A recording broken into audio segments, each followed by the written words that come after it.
113일과 함께하는 사순절. 안녕하세요, 교회학교 여러분. 좋은 아침입니다. 사순절은 예수님의 십자가 고난을 생각하며 우리 스스로를 절제하는 기간이라고 어제 함께 이야기했어요. 우리 안락교회 교회학교 여러분은 사순절 기간 동안 113일 말씀 읽기 진도에 따라 말씀을 읽으면서 오늘의 말씀이 예수님과 어떻게 연결될 수 있는지 생각해 볼 거라고 했죠. 이렇게 매일매일 예수님을 생각하면서 말씀을 읽는 동안에 우리의 영혼이 아름답게 자라게 해주실 하나님을 기대합니다. 오늘도 성경책 113일 말씀 읽기 유인물 그리고 필기도구를 준비하고 기도하면서 함께 말씀을 읽어볼게요. 0단계입니다. 준비되었으면 기도하겠습니다. 하나님 아버지, 오늘도 말씀을 주셔서 감사합니다. 저의 마음과 저의 생각이 깨끗한 모습으로 하나님의 말씀을 먹을 수 있게 저의 모든 죄와 나쁜 생각과 나쁜 습관들을 깨끗하게 씻어주세요. 저의 주인이신 예수님을 따라가겠습니다. 성령님, 말씀을 깨닫게 해주세요. 예수님의 이름으로 기도드립니다. 아멘. 1단계는 말씀 읽기예요. 오늘 우리가 함께 읽어볼 말씀은 창세기 49장 말씀이에요. 창세기 49장 말씀인데요. 두 번은 소리내서 읽어보고 한 번은 마음속으로 읽어보려고 하는데 오늘 말씀이 조금 길어요. 그러니까 오늘은 한 번 소리내서 읽고 두 번 마음속으로 읽어볼게요. 읽으면서 오늘의 말씀이 무슨 이야기를 하는지 짧게 요약해 보도록 하겠습니다. 그러면 말씀을 읽고 요약하는 동안에 이 음성 파일 그리고 또 영상을 잠시 멈추고 다 읽은 다음에 다시 시작할게요. 시작! 네, 여러분, 오늘 말씀은 어떤 이야기를 하고 있나요? 자기가 요약한 것을 한번 읽어보세요. 목사님은 이렇게 요약했어요. 야곱이 아들들을 축복하고 죽었습니다. 오, 되게 간단하다, 맞죠? 엄청 길었는데. 2단계는 곱씹어보기예요. 이제 우리가 읽으면서 요약한 말씀을 다시 한번 찬찬히 살펴볼 거예요. 그리고 이렇게 살펴보면서 궁금한 내용이 있는지 보고 또 중요하다고 여겨지는 내용이 있으면 그거 가지고 또 질문을 한번 만들어 보면 좋겠습니다. 시작!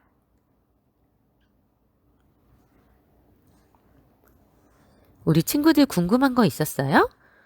목사님은요, 오늘 말씀을 읽으면서, 야곱이 아들 12명을 전부 다 똑같이 축복한 게 아니네, 이런 생각을 했어요.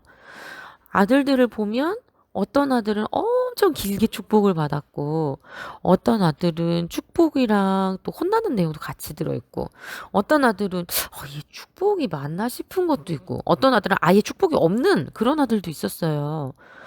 특별히 시므온과 레위 같은 경우에는요. 5절에서 7절까지를 한번 보면 여기엔 축복이 아닌 것 같은데 이게 왜 축복이지? 이런 생각이 들 정도로 있잖아요. 시므온과 레위는 형제고 그들의 칼은 폭력의 도구라고 그리고 그들의 모의에 상관하지 말라 그러고 노여움이 혹독하다 그러고 저주를 받을 거라 그랬어요. 와, 아니 아들들 중에 2명한테는 이런 이야기를 했네 싶었거든요. 우리 친구들 이상하지 않았어요? 이 시므온과 레위는 앞에서 야곱의 딸 디나에 대한 이야기가 나왔을 때 디나가 세겜에게 나쁜 짓을 당하고 괴로워서 집에 돌아왔을 때 그 세겜 사람들 전부를 죽였잖아요. 그리고 그들의 재산을 다 가져왔어요. 이런 부분을 보고 그 순간에는 야곱이 시므온과 레위한테 막 벌을 주고 그러지 않았거든요. 그런데 마지막 자기가 죽고 예언을 하는 순간에 이런 예언을 한 거예요. 그래서 이걸 보면서 야곱도 진짜 보통 아빠는 아니구나라는 생각을 목사님 잠시 했습니다. 우리 친구들 이런 내용이 성경에 있어서 이상한가요? 그런데 하나님께서는요. 28절을 보면 곧 그들 각 사람의 분량대로 축복하였더라 라고 말씀하셨어요.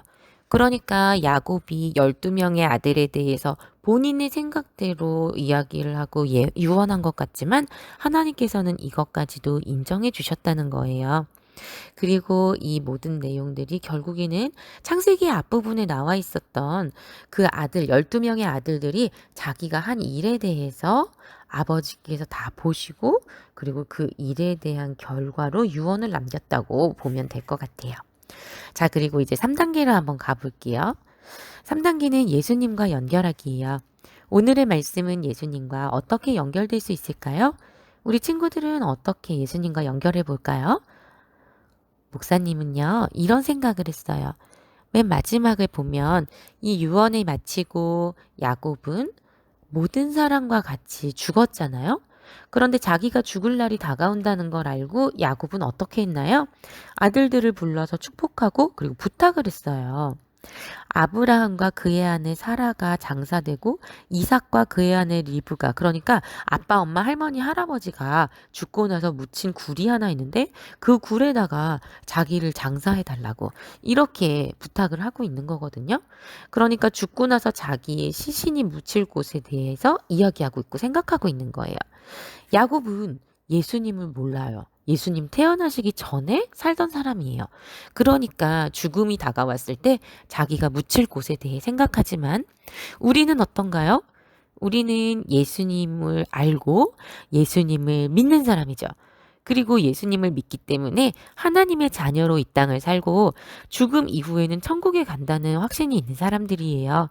그래서 죽음을 생각할 때 우리는 예수님 때문에 영원한 생명과 그리고 천국을 꿈꿀 수 있다는 것.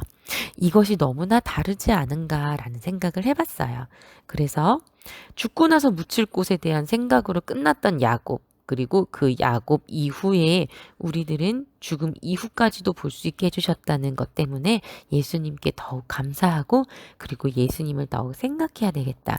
우리에게 죽음 이후의 삶을 주시기 위해 고난을 겪으시고 십자가에서 죽으셨던 이 예수님을 더 깊이 감사하고 사랑해야 되겠다. 이런 생각을 했습니다. 자, 그럼 이제 마지막 4단계. 말씀과 나 연결하기예요. 오늘 우리가 읽고 곱씹고 들어가 본 말씀을 이제 우리의 삶으로 연결해 볼 거예요. 어떻게 하면 우리가 이 말씀에서 깨달은 대로 배운 대로 살 수 있을까 고민하고 실천할 내용을 적어 보겠습니다. 시작!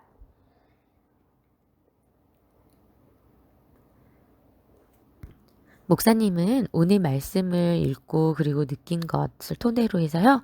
오늘 하루 동안 예수님께서 목사님에게 주신 영원한 생명을 더 깊이 생각해 볼 거예요. 그리고 목사님이 죽고 나면 가게 될, 그리고 또 그곳에서 만나게 될 주님과 또 사랑하는 믿음의 선배들, 그런 분들에 대해 생각하면서 천국의 소망을 가지고 오늘 하루를 더 기쁘고 즐겁게 살아야겠다는 생각을 했어요. 우리 친구들도 오늘 말씀과 예수님 그리고 나의 삶을 연결해 보았을 텐데요. 이 시간 생각하고 결심한 내용들을 꼭 실천하는 하루를 보내면 좋겠습니다. 이제 함께 기도할게요. 하나님 아버지, 오늘도 말씀을 읽게 해주시고 말씀 속에 예수님을 생각하게 해주셔서 참 감사합니다. 우리가 읽고 나누고 결심한 내용들을 잃어버리지 않고 하루를 살아갈 수 있게 해주세요. 우리와 함께 해주시는 성령님, 우리를 인도해 주세요. 예수님의 이름으로 기도드립니다. 아멘. 여러분, 오늘 113일과 함께하는 사순절은 여기까지 할게요.